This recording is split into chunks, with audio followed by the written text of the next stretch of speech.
శ్రీతన్ చైత్రకు పెళ్లి చేసే బాధ్యత నాది అంటున్న కుట్టికి నిజం చెప్పిన పూర్ణిమ, సునందకు ఎదురు నిలిచిన కుట్టి. ఇంతకు ఏం జరిగింది? చైత్రకు పెళ్లి చేసే బాధ్యత నాది అని కుట్టి అనడం ఏంటి? మరి పూర్ణిమ కుట్టికి నిజం చెప్పినప్పుడు సునందకు కుట్టి ఎదురు నిలబట్టం ఏంటి? అసలు ఏం జరిగిందనేది వీడియోలో చూసి తెలుసుకునేద్దాం. పాపి మా జీవన్ జ్యోతి రాబోయే కథలో జరగబోయే సన్నివేశాల గురించి ముందుగా తెలుసుకోవడానికి వీడియోని లైక్ చేసి ఛానల్ను సబ్స్క్రైబ్ చేసి పక్కనే ఉన్న బెల్ ఐకాన్లో ఆల్ ట్యాప్ చేయండి. మొత్తం మీదకి చూసుకున్నట్లయితే కనుక చైత్ర అయితే ఇక పూర్ణిమకు నిజం చెప్పేస్తుంది, శ్రీతన్ని తను ప్రేమిస్తున్నాను అని. దాంతో ఇక పూర్ణిమ చాలా కంగారు పడుతూ ఉంటుంది. ఆల్రెడీ సునంద ఇచ్చిన వార్నింగ్ తో పూర్ణిమ ఈ ఊరు వదిలి వెళ్లిపోవాలి అనుకుంటుంది. అదే విషయాన్ని చైత్రకు చెప్పడమే కాదు, శ్రీతన్ని ప్రేమించాను, అతన్ని పెళ్లి చేసుకుంటాను అన్నందుకు చైత్ర చెంప కూడా పగలగొట్టింది పూర్ణిమ. ఇక చైత్ర ఏడుస్తూ ఉంటుంది. అలా ఏడుస్తున్నటువంటి చైత్రకు పూర్ణిమ, ఈ ఊరు నుంచి వెళ్ళిపోతున్నాం, ఆఫీసులో ఏం చెప్తావో నాకు అనవసరం, అసలు చెప్పకపోయినా పర్వాలేదంటే ఫోన్ చేసి చెప్పటం మర్యాద కాదు, కానీ వెళ్ళి నేను రెసిగ్నేషన్ లెటర్ ఇచ్చొస్తాను అని చెప్పేసేసి వెళ్తుంది. వెళ్ళి ఇక కుట్టి అదే ఆనంది చేతికి బ్లాంక్ పేపర్ సంతకం పెట్టించి, దీని మీద ఏం రాసుకుంటే రాసుకోండి, నేను మా అమ్మతో కలిసి ఊరు వదిలి వెళ్ళిపోతున్నాను అని అంటే, ఏమైంది చైత్ర, ఎందుకు ఇలాంటి హార్ష్ డిసిషన్ తీసుకున్నావు, శ్రీతన్ గురించా అంటుంది. మేడం అనగానే, తెలుసు శ్రీతన్ నువ్వు ప్రేమించుకున్నారని నాకు తెలుసు, ఆ విషయం మీ అమ్మతో చెప్పావా, మీ అమ్మగారు ఒప్పుకోలేదా, ఇక్కడి నుంచి వెళ్ళిపోదామన్నారా అని అంటే, అవును మేడం, అందుకే మా అమ్మగారు వెళ్ళిపోదామని చెప్పని అన్నారు, ఎట్టి పరిస్థితుల్లో ఒప్పుకునే ప్రసక్తే లేదు అన్నారు అని చెప్పని అనగానే, నేను మీ అమ్మగారితో మాట్లాడతాను, అర్థమైందా, నువ్వు కంగారు పడకు, నేనొచ్చి మీ అమ్మగారితో మాట్లాడి నువ్వు ఇక్కడి నుంచి ఎక్కడికి వెళ్లాల్సిన అవసరం లేదని చెప్తాను అని అంటే, మేడం కానీ మా అమ్మ శ్రీతన్తో నా పెళ్లికి నా ప్రేమకి అంగీకరించట్లేదు అంటే, పెద్దవాళ్ళు ఎప్పుడూ మన ప్రేమని అంగీకరించరు, మనమే వాళ్ళు అంగీకరించేలా చేసుకోవాలి, అంతేకాని పిరికివాడలా పారిపోవటమో లేకపోతే పెద్దలు చెప్పిన మాటకి ఎదిరించటమో కరెక్ట్ కాదు, పద నేను నీతో పాటు వస్తాను అని చెప్పేసేసి ఇక చైత్రం తీసుకుని పూర్ణిమ దగ్గరకు బయలుదేరుతుంది. ఇక ఆనంది అయితే ఇద్దరూ కలిసి పూర్ణిమ దగ్గరికి వెళ్తారు. పూర్ణిమ ఆనందిని చూసి, తను ఎవరో కాదు, నా కోడలు అని మనసులో అనుకుంటూ ఉంటుంది.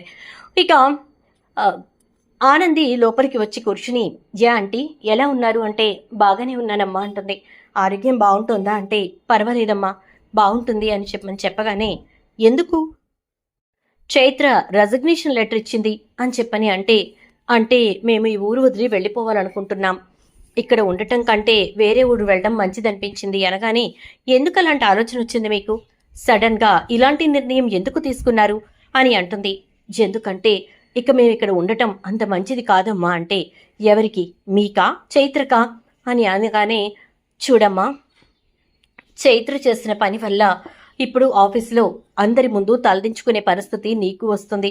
ఇప్పటి వరకు వేలెత్తి చూపించుకోకుండా, పల్లెత్తి మాట అనిపించుకోకుండా నేను జీవితాన్ని గడుపుతూ వచ్చాను, అలాంటి నేను కూడా ఇప్పుడు తలదించుకునే పరిస్థితి వస్తుంది, అందుకోసమే ఇక్కడి నుంచి వెళ్ళిపోదాం అనుకుంటున్నాను అని చెప్పని అంటే, ఏమీ రాదు, శ్రీతన్కి చైత్రకు పెళ్లి చేసే బాధ్యత నాది, శ్రీతన్ అక్కగా మీకు నేనే మాటిస్తున్నాను అని చెప్పని అనేసరికి, అలా కాదమ్మా, నా మాట విను, అది కాదు అంటూ ఉంటే, మీరేమీ దీని గురించి ఆలోచించకండి, దీని గురించి ఆలోచించి చైత్ర లైఫ్ని అనవసరంగా మీరు స్పాయిల్ చేయకండి అంటే, నా బ్రతుకు అలాగే ఉంది, ఇప్పుడు దాని బ్రతుకు కూడా అలాగే అయితే అనగానే, ఎందుకంటే అంత నెగిటివ్గా ఎందుకు ఆలోచించాలి చెప్పండి, మన బ్రతుకు అలా ఉందని మన బిడ్డల బ్రతుకు అలా అవుతుంది అని ఎందుకు అనుకోవాలి, మీరే చెప్పండి అనగానే, అది కాదమ్మా అంటే, మీరేం కంగారు పడకండి, నాకు తెలిసి మీరు దీనికంటే ఇంకా వేరే ఏదో విషయానికి కంగారు పడుతున్నట్టు అనిపిస్తోంది, ఏం జరిగిందో అసలు చెప్పండి ఆంటీ అని చెప్పని అంటే, ఇప్పటి వరకు నా జీవితం గురించి నేను ఎవరి దగ్గర ఓపెన్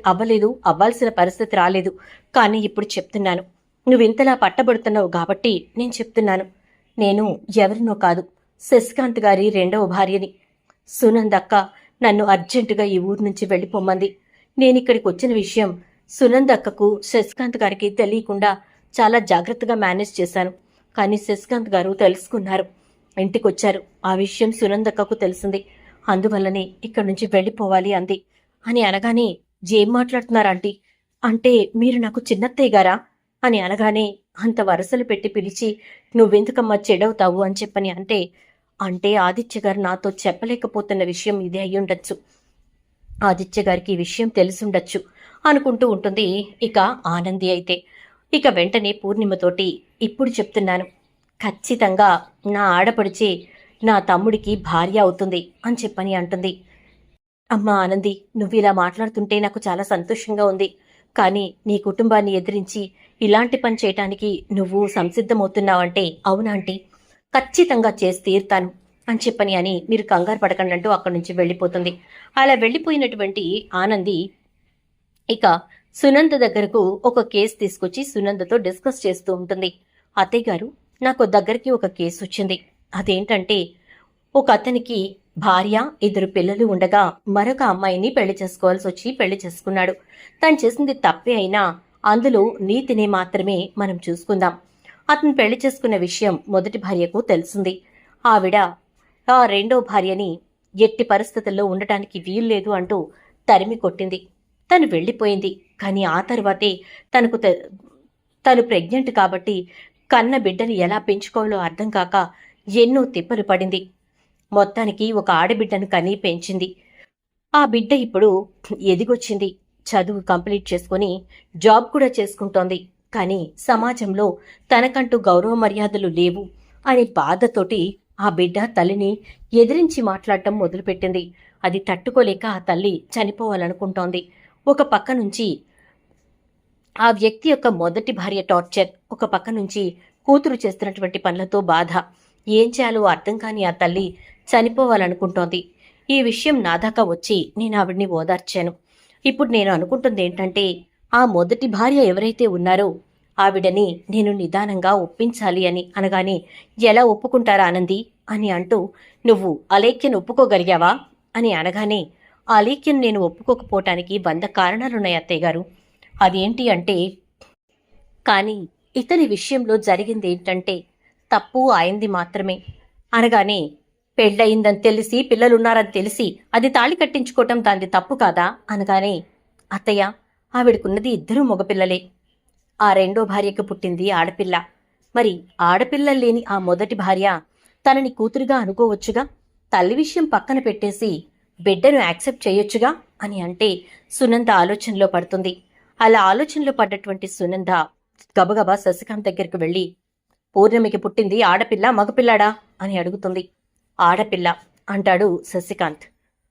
తనని ఒక్కసారి ఇంటికి రమ్మనండి అని చెప్పని అంటుంది. దాంతో ఆనంది చాలా సంతోషపడుతుంది.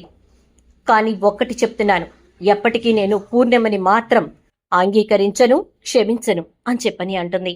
దాంతో ఆనంది, మీరు క్షమించవసరం లేదు అత్తయ్య, మీరు ఆ బిడ్డని ఆదరిస్తే చాలు, సమాజంలో తనకంటూ గౌరవ మర్యాదలనిస్తే చాలు. శశికాంత్ గారి కూతురు ఎప్పుడూ కూడా తలదించుకోకూడదు కదా అంటుంది ఆనంది. ఒక్కసారిగా సునంద షాక్ అయి వెనక్కి తిరుగుతుంది. అంటే నువ్వు ఇప్పటి వరకు చెప్పింది అనగానే, మీకదే అత్తయ్య అని అంటే, చూడానంది, జరిగిపోయిన వాటి గురించి నువ్వు తెలుసుకుని నన్ను అడిగింది, నాకు చెప్పింది చాలు.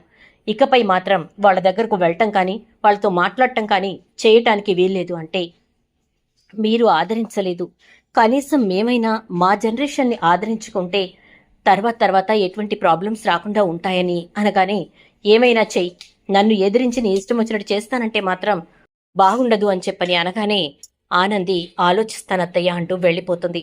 మరి ఇప్పుడు సునంద ఆనందికి మధ్య ఏమైనా గొడవలు జరుగుతాయా? వాళ్ళిద్దరి మధ్యన చైత్ర కోసం ఎటువంటి వార్ జరగబోతోంది? ఇదంతా రాబోయే ఎపిసోడ్స్ లో చూద్దాం. వీడియో నచ్చితే లైక్ చేసి వీడియోని షేర్ చేయండి, ఛానల్ సబ్స్క్రైబ్ చేయండి, పక్కనే బెల్ ఐకాన్ లో ఆల్ ట్యాప్ చేయండి.